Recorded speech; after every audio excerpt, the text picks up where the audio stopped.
Yes, yes, yes. So these are Yes. unicompartmental knee arthroplasty.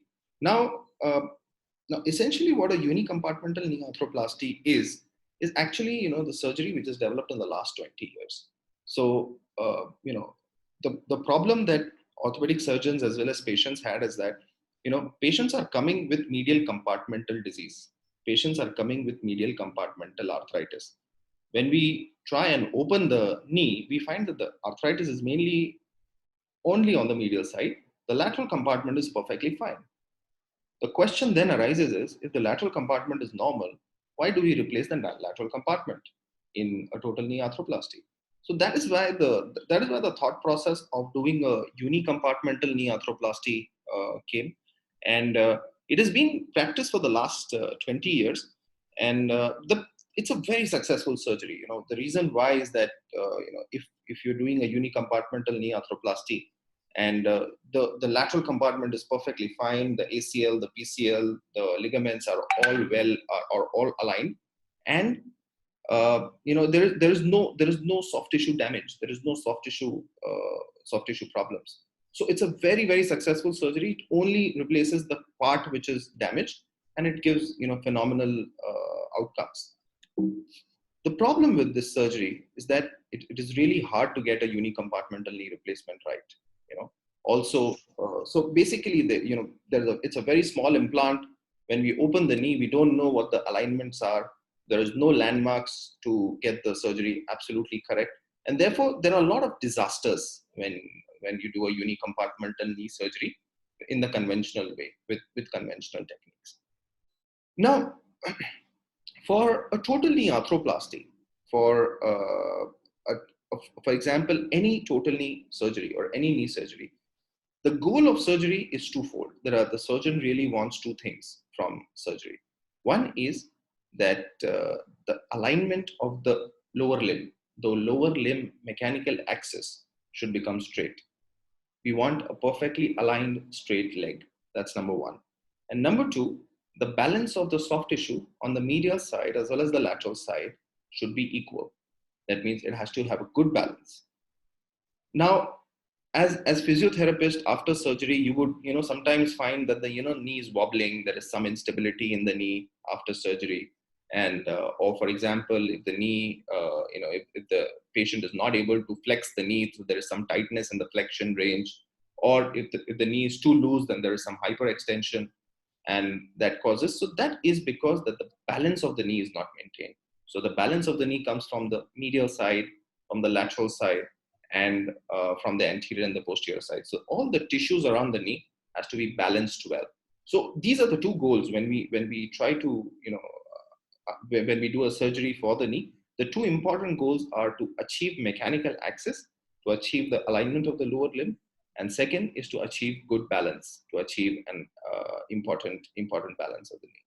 Now, in terms of doing that, I think what we need to know is to find out is to find out that, where the center of the head is, center of the femoral head. Now, we are not able to do that in conventional way. So, for example, during surgery, we don't, when we open the knee, we don't know where the center of the head is. During surgery, when we are operating, we don't know where the center of the ankle is. So it's really a surgeon's job to just, assume where the center of the head of the femoral head is, or the center of the ankle is.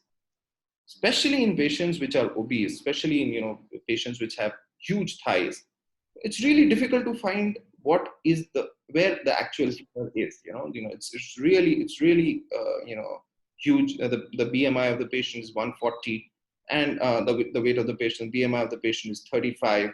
We are not able to find out where the actual landmarks are, and that becomes difficult. That has an impact on the accuracy of the implant that we put in. So we don't know where the landmarks are, and because of that, that causes a lot of problems. So there are a lot of variables in the femur, on the femoral side. I'm not sure are you able to see my video? Is my video seen?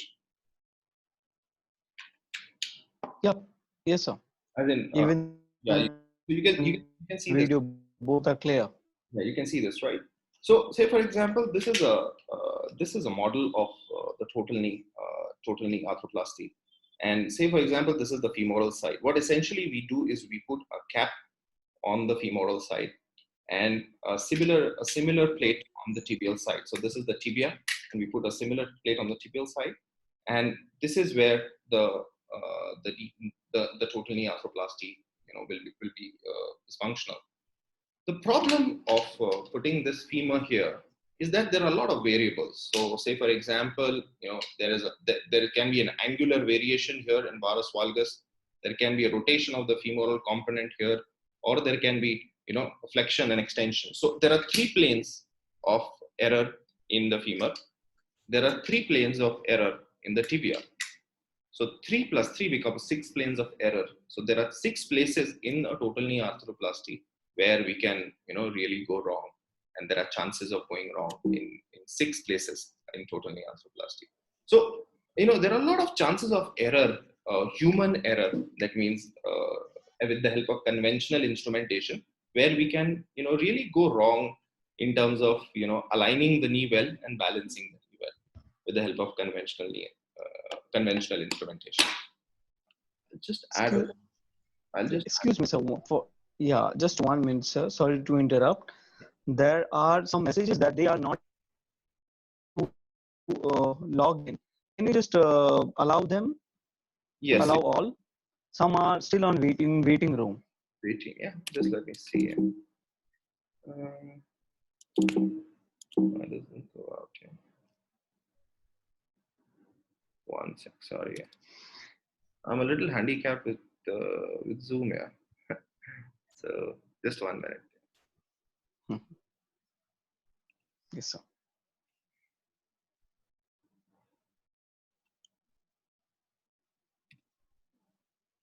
Okay, yeah, I think I'll be able to get it. Yes.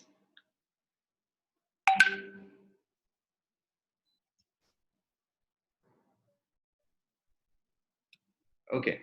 Yeah. So, just 1 second.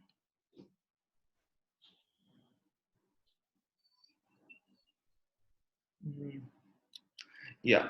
So, there was a landmark paper in Journal of Arthroplasty by Brian Parsley, and it really put it in perspective that what are the challenges of conventional total knee, manual total knee surgery. It's a very inconsistent. Inconsistency is an important factor there. For example, if I have a good day, if I have had a good breakfast and I've not fought with my wife, the surgery will go fine, because it's all based on the feedback that I get.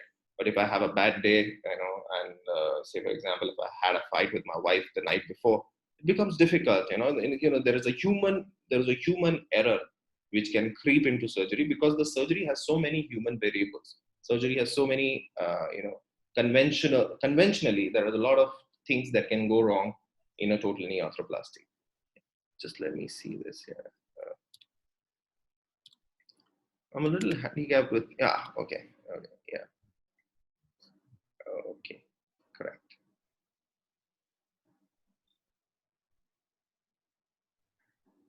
Yes.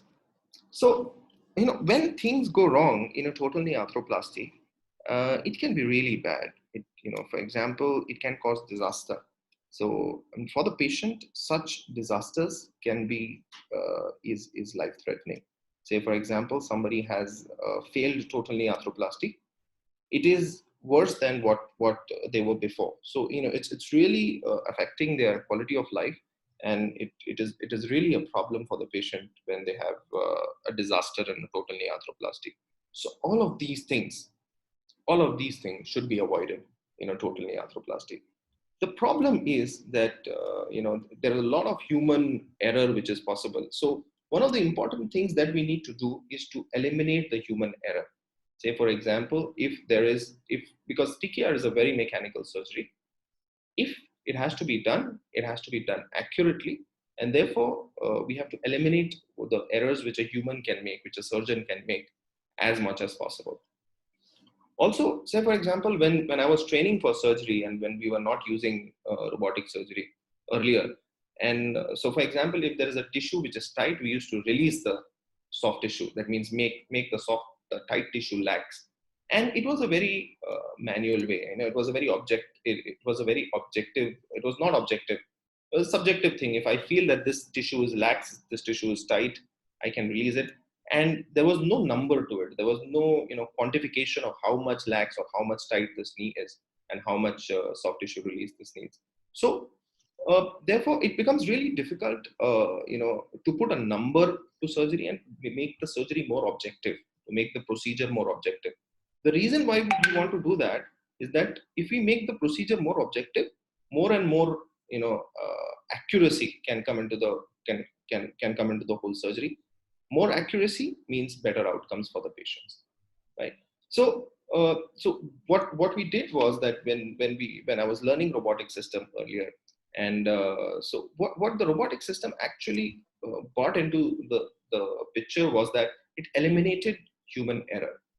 So everything can be planned, can be executed with the help of a robot, with the help of technology, and can be achieved with the help of technology. So this picture that you see here on the bottom right side is actually an orthopedic robot. It doesn't really look like a robot, but it is actually an orthopedic robot. The thing, the horizontal thing, the horizontal bar which is on the top is actually the camera, which detects the motion of the knee, which detects the motion of the instruments in the operation theater and where the instruments are in the operation theater. So we will take a look at how these things work. And so what the robot essentially does is that there is a handheld instrument. There is an instrument which the surgeon uses in his hand, and that with the help of that instrument, there is a burr attached on that instrument. There is a cutting device which is attached on that instrument, and with the help of that, we are able to execute the surgery. So we will take a look at how the surgery is done. Actually, the robotic orthopedic robots actually started in Carnegie Mellon University in the United States, and they started about 15 years back. But commercially, they were available for the last 7-8 years, and in India, it is available from the last 4 to 5 years. So this is a robot. It actually, it's an image-free system. It does not require any pre-operative imaging, and you will see that the robot actually replicates the knee which is undergoing surgery. What I believe as a knee surgeon is that every knee has got its own specularity. I mean, every knee is different.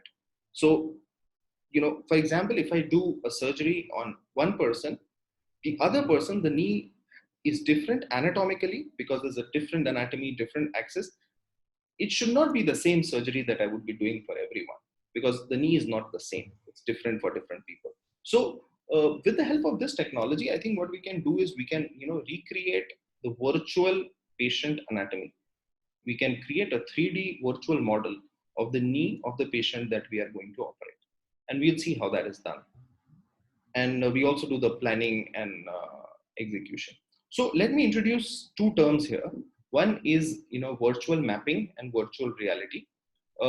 Now we all know what a virtual reality is because a lot of people are using those virtual reality devices. What it essentially means is that recreating a virtual image of an actual physical object. So in our purposes, what essentially we will use the robot to do and the computer to do is recreate the actual image of the knee that we are going to operate. Okay, that's virtual reality. So that's point number one that I want you to remember. And number two, I would want you to understand what is haptic feedback. So say for example, so haptic feedback is something like a check mechanism. Say for example, if in a sensor, the haptic feedback, the sensor wants me to operate in a particular area. If I go out of that particular area, the sensor will warn me. The sensor will tell me that you are not in the right area and will stop operating. So will not allow errors. So that's haptic feedback. We'll see how that happens. So we'll be looking at a few videos now, but the surgery, what we'll be looking at now is a unicompartmental knee replacement surgery. That is a partial knee replacement surgery. And surgery is performed in three stages. One is registration. That means we register what the knee is, the knee that we are going to operate. We create a virtual model of that knee and register it with the computer so that the computer knows how the knee is. Second is planning. We plan our surgery before we do any surgical procedure on the knee. And third is what we planned, we try to execute it. We'll see how that goes. So, so this is the first step of the surgery. What we are seeing here is that, are you able to see these two trackers here? So these are small four, blue balls which are seen here, as well as on the femur, as well as on the tibia. So these are Yes. trackers which are attached to the femur and trackers which are attached to the tibia. Now these are infrared trackers, and the camera which is also present in the operating room, okay, is able to assess the position of the leg with the help of these trackers. So these trackers are attached in the knee, and the camera is able to see where the knee is and what is the position of the knee with the help of the tracker. Say, for example, if I move the knee from flexion to extension, the camera will be able to see, and the camera will be able to assess, the computer will be able to assess uh, where the position of the knee is. So this is the first step that we do, is register the center of the head of the femur. So we take the leg, rotate the leg, and we register where the center of the femoral head is. As I told you, mechanical axis going the center of the femoral head is very important. In conventional surgery, we don't see the center of the femoral head. We don't know where the center of the femoral head is. So this helps in actually, identifying where the center of the femoral head is, and helps in knowing us. I mean, helps in telling us where the center of the femoral head actually exists. What then we do is we take the knee through the range of motion. So when you see here, when we take the knee through the range of motion with the help of the trackers, the computer is able to know where the knee is, or the position of the knee is, whether the knee is flexing, how much it is flexing, whether there's a flexion deformity, or whether there is a extension deformity, hyperextension. So once that is done, what we also do is go through a stress range of motion. Stress it, give a valgus stress, bring the knee back out, stretch the knee out, and see what the tension of the soft tissue is on either side, on the medial side as well as the lateral side. Once the initial registration is done, and this would be very interesting to see. You see this handheld device, with few trackers. It is called a probe. Now, this probe is used to identify, or used to mark and make a 3D virtual image of the knee that we are going to operate. So as we move the probe on the knee, then the system or the computer understands where the actual knee is, or what is the position of the actual knee, and will really recreate the actual knee. So as the probe is moved over the femur, there is a 3D virtual image, 3D virtual anatomy of the knee is being captured by the computer.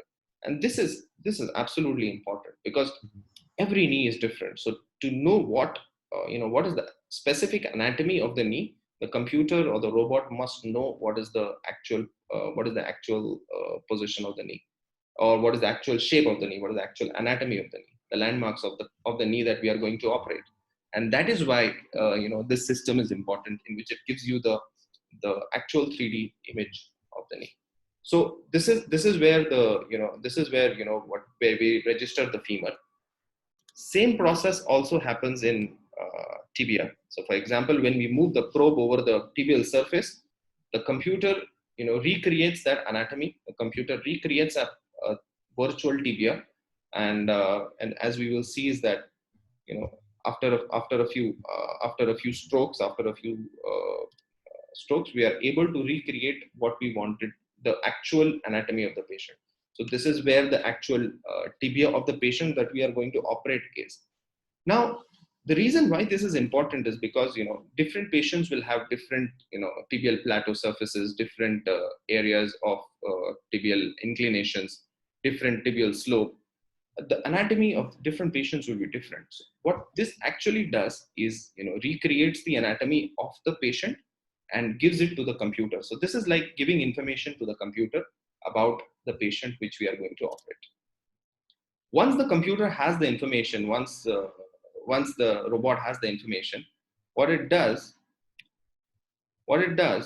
is is actually create a plan. So for example, when we have to create a plan and see how the movement of the implant will be, so this is how it creates the plan in terms of how the implants will be moved. Yeah, so this is the plan that I was trying to tell you about. So say for example, if I want to place my femoral component in a particular way, but before placing that component, I want to see how that component looks like or how that component fits. So this is a very important thing that the robot helps us do. So this yellow line that we can see on the edge is actually the bone, the edges of the bone, and this gray thing is the implant. So before placing the implant, before making any cuts, before executing any surgery, we are able to recreate and plan where we want to place the prosthesis. And with the help of this, we will be able to place the prosthesis at a millimeter by millimeter accuracy. So as for example, as we can see here, and if you want to move the tibial component, femoral component up and down, we want to rotate the femoral component to our liking, we want to change the size of the femoral component, we are able to do that. And this is all done virtually. This is all done with the help of a screen. The patient the surgery is not progressing. This is like doing the surgery in virtually before we actually do the surgery on the patient. So once this is done, once the planning is done both on the femoral and the tibial side, and when we see how the planning is done on the femoral and the tibial side, the computer creates a plan, and we can actually see how the implant will move in range of motion. Say for example, if we place the implant in the current plan, it will move in the range of motion, and it will also give us what is the gaps and what is the balance of the knee. At this stage, if we want to make any changes in the plan, we want to change the position of the femur, we want to change the inclination of the femur, everything is possible before we even do anything to the bone.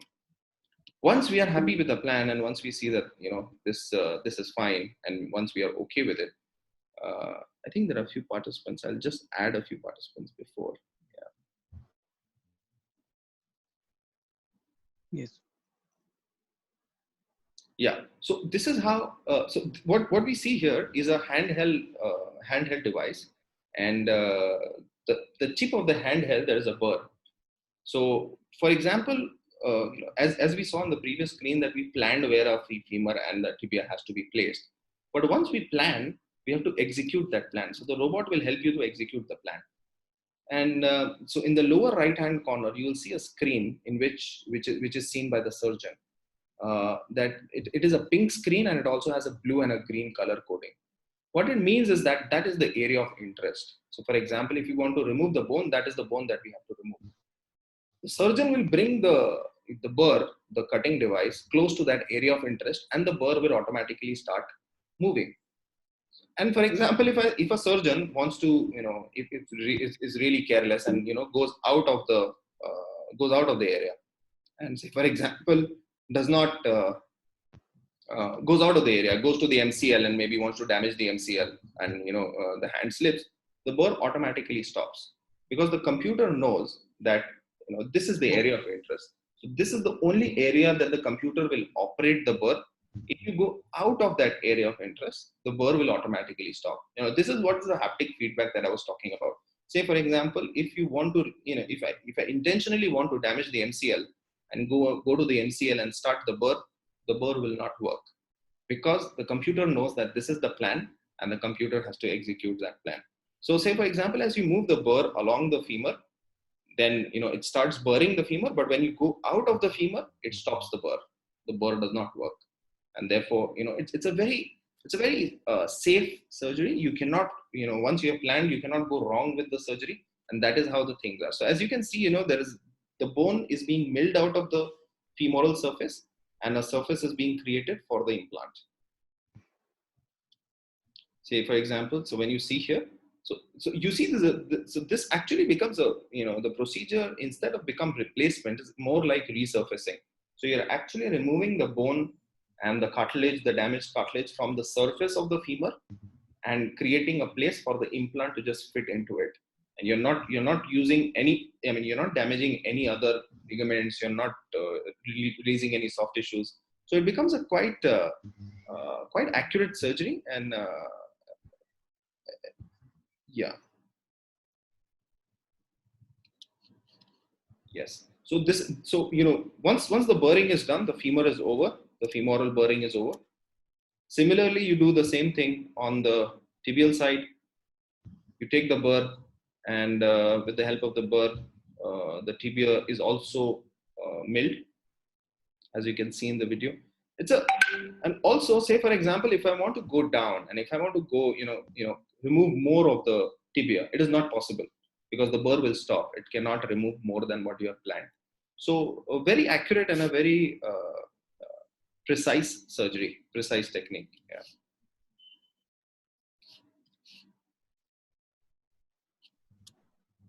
Once the femur and the tibia is burred, and then you can see how good the surfaces will be.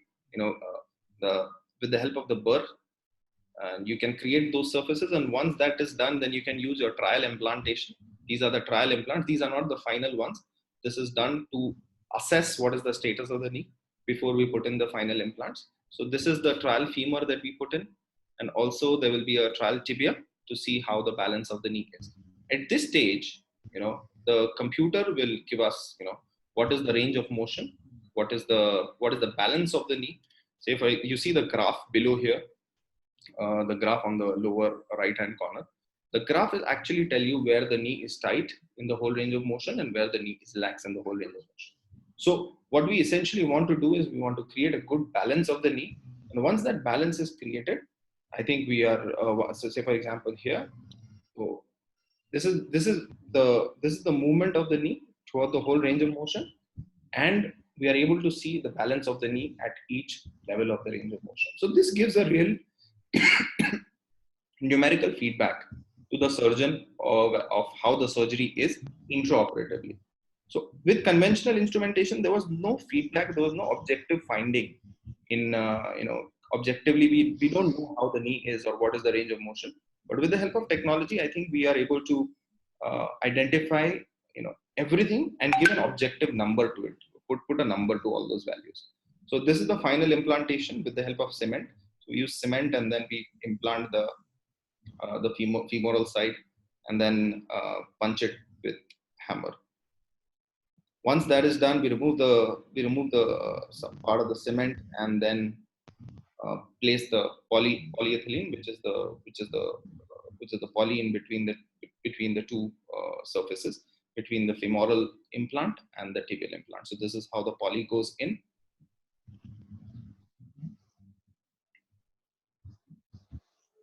And that's how it fits in.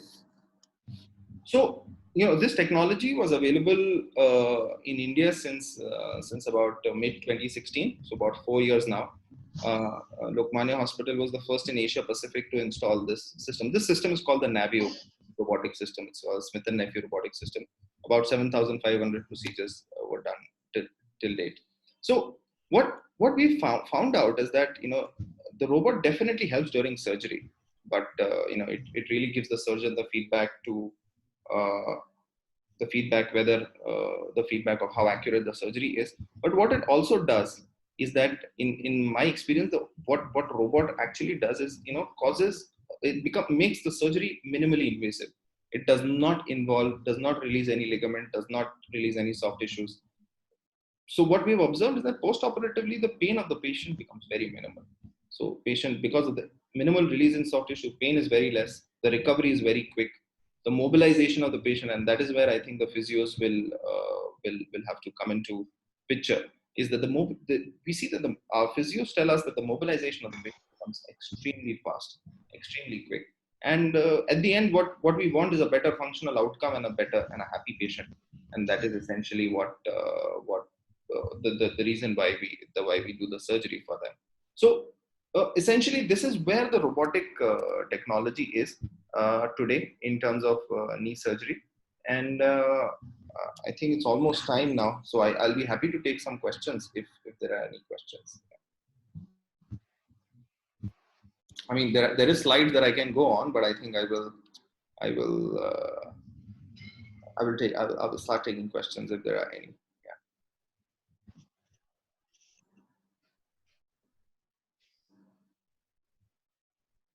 Sir, Yes, hi. yeah, I just want to ask. Usually, the patients are worried about the cost of the surgery. Hmm. So, how is the cost estimation? Yes. So yeah, that's a challenge because the reason why. Just one second. Yeah, I want to see how. Mhm. I'm really handicapped at this Zoom. Yeah. Okay. Yeah. Just one second, Lena. I'll just get back to your question. Yes. Yeah. So the important thing here is that the cost is involved because the robot itself is expensive. For example, it costs about nearly $1 million for the robot. But what I feel is that going forward, the cost of the robot will reduce significantly as more and more companies come into producing robots, and eventually this is going to become a routine part of surgery. But so, for example, at Lokmanya Hospital, what we do is, because we have such huge numbers of doing robotic surgery, we don't pass the cost of the robot to the patient. So because the numbers are so huge, so we are doing about 4,500 joint replacements every year. So per patient cost of the robot becomes extremely minimal. So in terms of our hospital, we don't pass that cost to the patient. But I understand, yeah, for a surgeon who's got low volumes, or at least who is not doing so many joint replacement surgeries, the cost will become a problem. But at our center, the cost is, I think, same as compared to any other joint replacement surgery.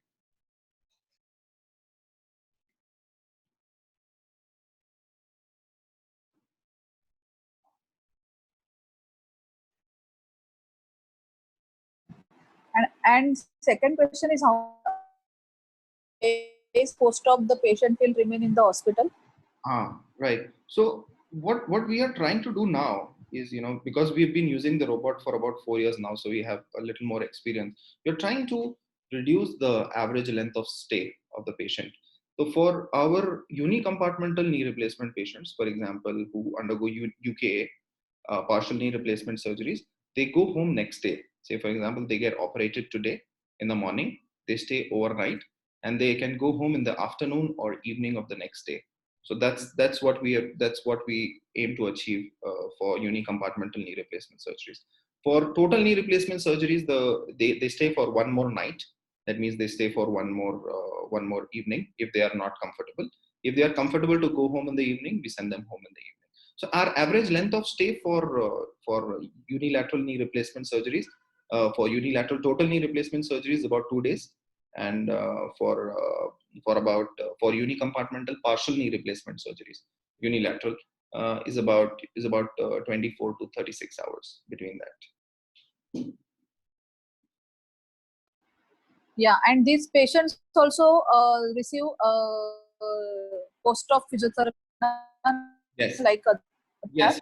Yes. So what we do is, as a protocol, we ask the patients to do. Indian patients, they don't really, they follow. I mean, they don't really follow if you give them instructions. So what we do them is, we ask a physiotherapist to, follow up with them for the first 2 weeks at least, and see how their progress is. So the physiotherapist will follow up for the first 2 weeks every day, and then after that, depending on how the patient needs, every alternate day or every 3 days, depending on how the patient needs physio. But in Indian scenario, I think a physiotherapist is the most important partner of an orthopedic surgeon for rehabilitation of the patient after surgery, because they are the ones who are actually taking care of the patient from discharge till his recovery. Yeah. Yeah. So yes, there is one. I'll take a few questions. If somebody has questions, we can take. We can ask also. So somebody's asked surgical approach for unicompartmental knee replacement surgery. We use a medial parapatellar approach, the standard surgical approach, medial parapatellar approach.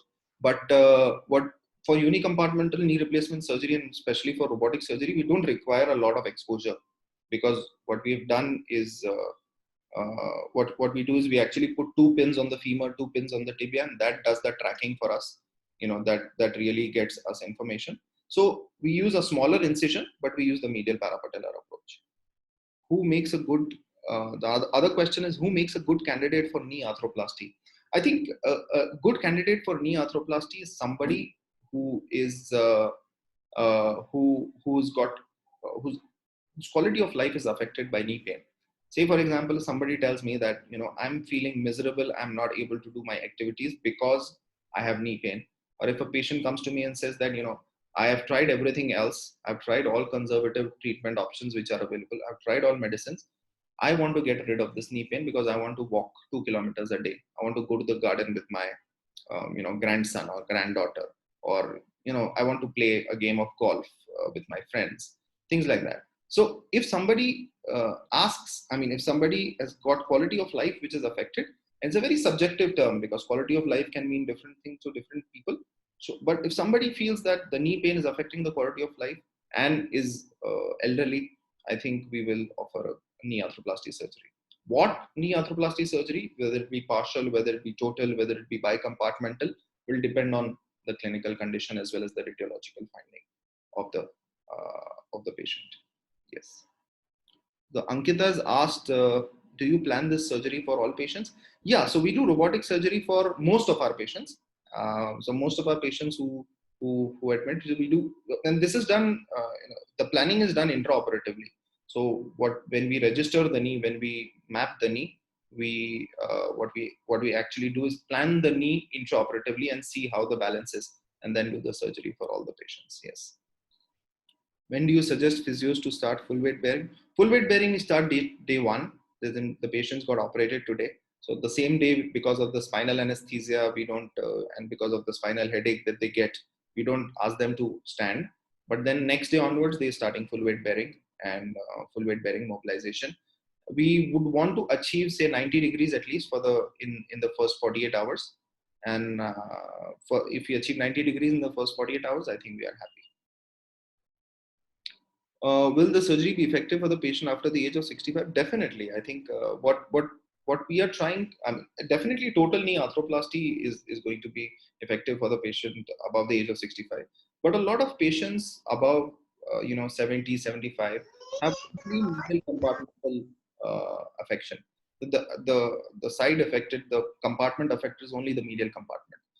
And we are trying, what we are doing now is we are using more and more of partial knee arthroplasty because we have the robotic technique for our patients who are elderly also, and that helps them because in partial knee arthroplasty, the range of motion, the recovery, the pain levels, the pain scores, phenomenal. They're extremely well. The most happy patients are the ones who have undergone partial knee arthroplasty. Yeah. So Ms. Kukadia has asked, how is the range of motion different from robotic surgery to regular arthroplasty?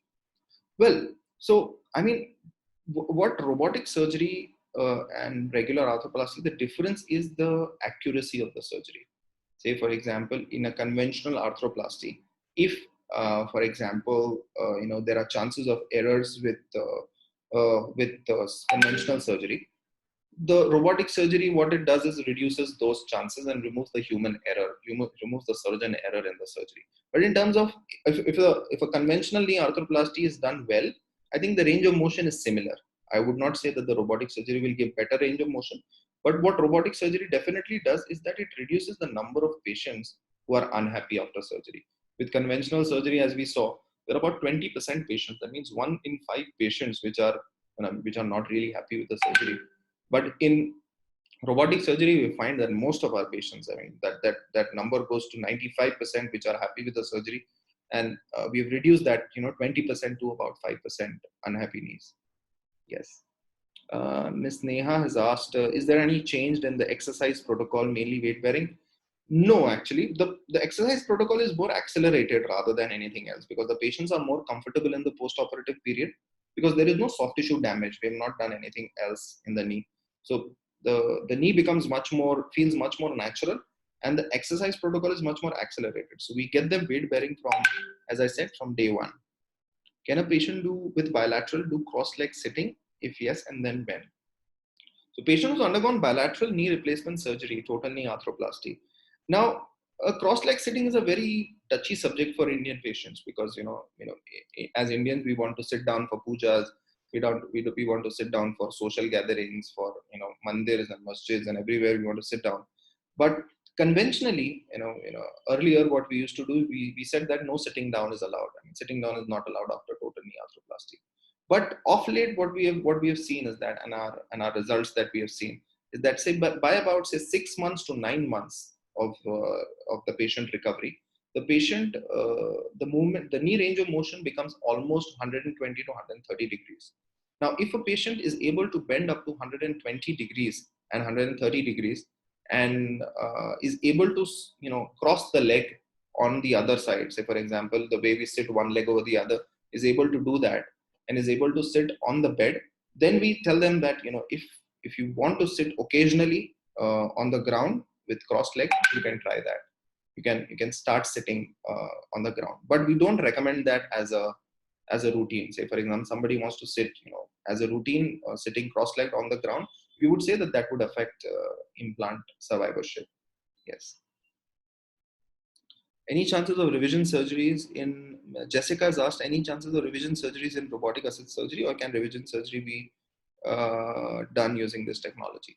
So revision, the cause of revision is, the important cause of revision is malalignment. That means if you have not placed the implant in the correct position, and if you have not balanced the knee well, that will cause a revision. We'll have to revise the knee.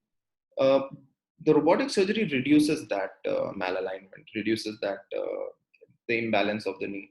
But there are other causes of revision, like infection. There might be, if you have a fall, then you can have a fracture, and that causes that we have to do a revision. So those factors are not changed. Infection and the other periprosthetic fracture is not changed. But in terms of implant accuracy, alignment, loosening, I think it definitely reduces the risk of revision surgeries. Yes, revision surgery can be done using this technology. The current system that we have, in the current version, we are not able to do revision surgeries. We are only able to do primary knee arthroplasty. But I think what the company is telling us, that they will be updating the version, and then updating the software for us to do revision surgeries with this technology also. Yes. Urvashi Soneji is asked, is the cemented and uncemented arthroplasty done in the same manner with robotics as you just showed?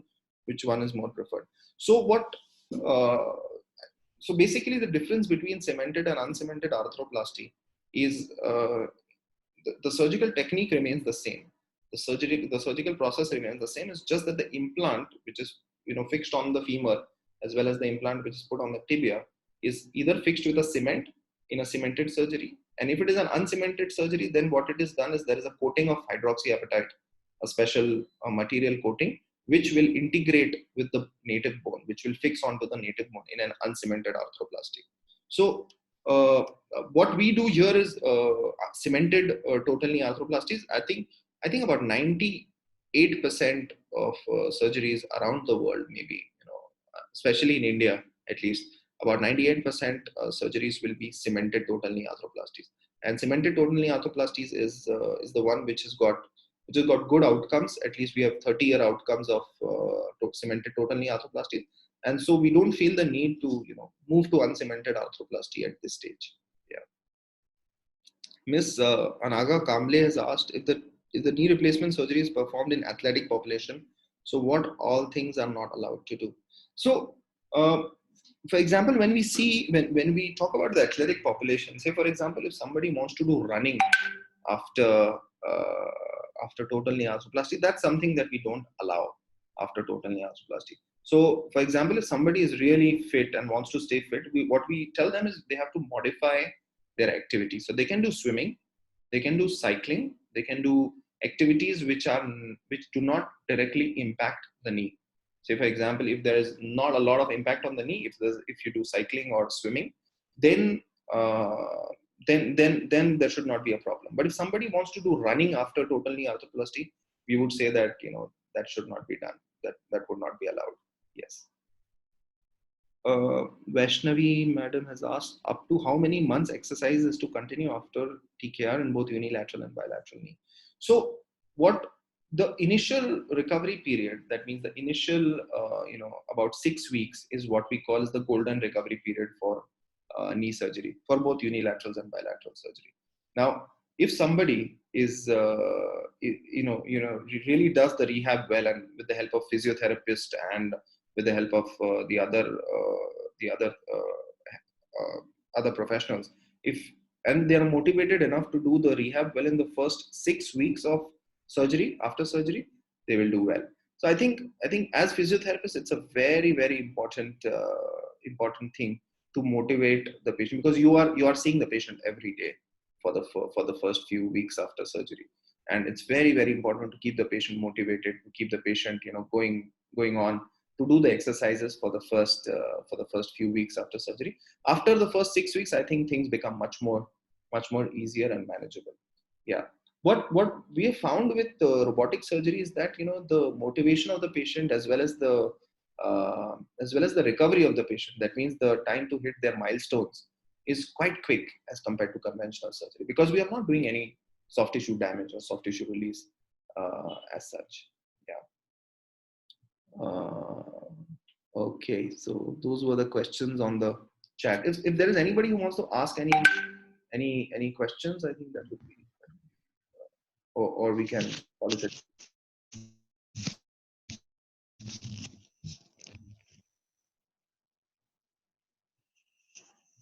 So I think there's one question: are the implant materials used in robotic assisted arthroplasty any different from normal arthroplasty? The answer is no, because we're using the same implants. What robotic assisted arthroplasty does is not change the implant material. What we are doing is improving the accuracy of the implant placement, the way we place the implants on the knee. And it is not done, we are not doing anything to the implant material, because implant material by itself is quite, we are using the cobalt chromium as well as oxynium implants. And these implants have got good longevity. So about 25 to 30 years longevity is already proven in clinical studies. So we are not doing anything to the implant material. It is the accuracy of the implant position, the way we place the implant in the knee, is what is changed in robotic assisted arthroplasty. Yeah. So I think Tejashree asked, you virtually try the implant first and then implant it actually. How do you decide which type will be more feasible? So for example, when we are using any implant, and so in the inventory, so for example, in a total knee, if I plan to do a total knee arthroplasty, there are sizes. For example, size 1, size 2, which will be slightly bigger than size 1, size 3 will be even bigger than size 2. And there are sizes in the inventory. What we virtually try to do is that, for example, the computer will generate and tell me that, this knee, you can try this knee with size 2. But what I can do is I can ask the computer to take size 1. I can change the size of the implant. I can change the position of the implant. Okay. And so this is the same implant which comes in the same inventory, but the sizes will be different. So for example, I can try different sizes. I can try different position of the implant. And then once I finalize the position of the implant, once I feel that this position of the implant is more accurate, I can finalize it, and then the computer will be able to execute it. Yes. So for example, the virtual thing is basically trying the implant first, seeing where the implant is fitting, seeing the balance of the knee, seeing the alignment of the knee virtually before you do anything to the knee. And once you are okay with everything, then you go ahead and execute the surgery. Yes.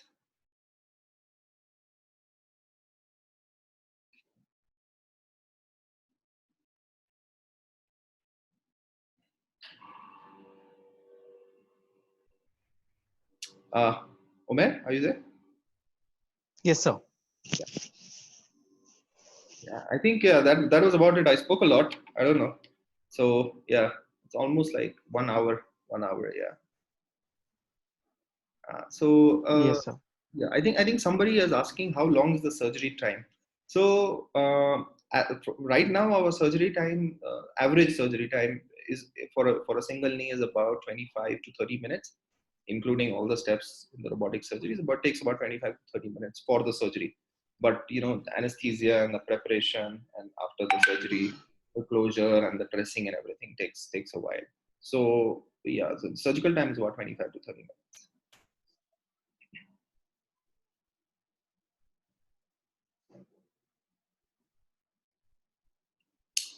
All right, Umair, all yours. Yeah.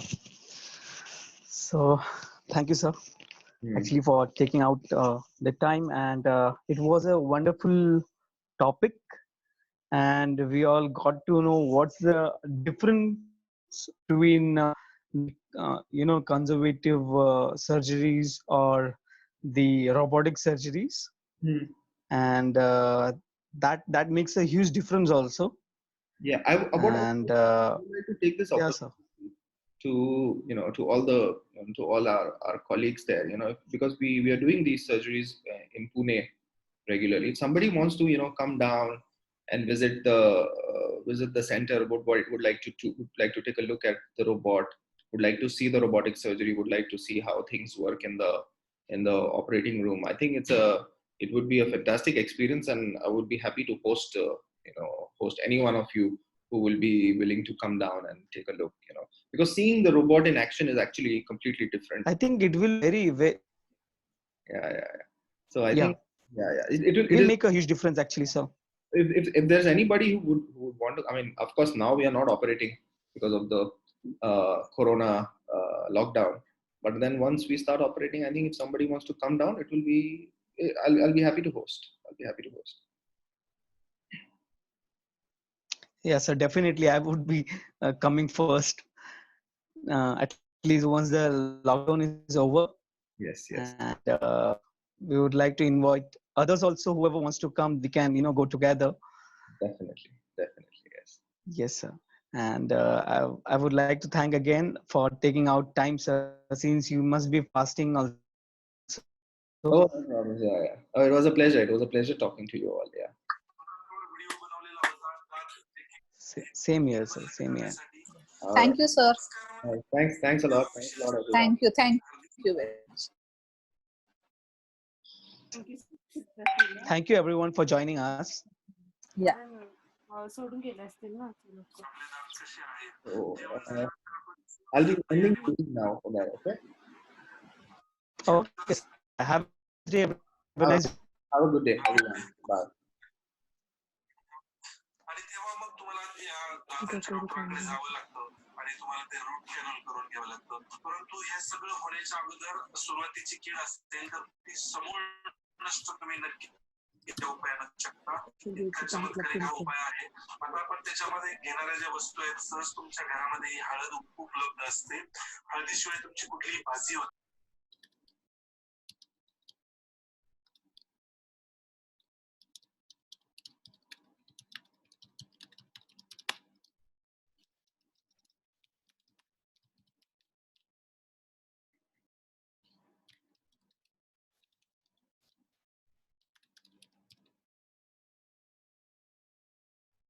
Hello.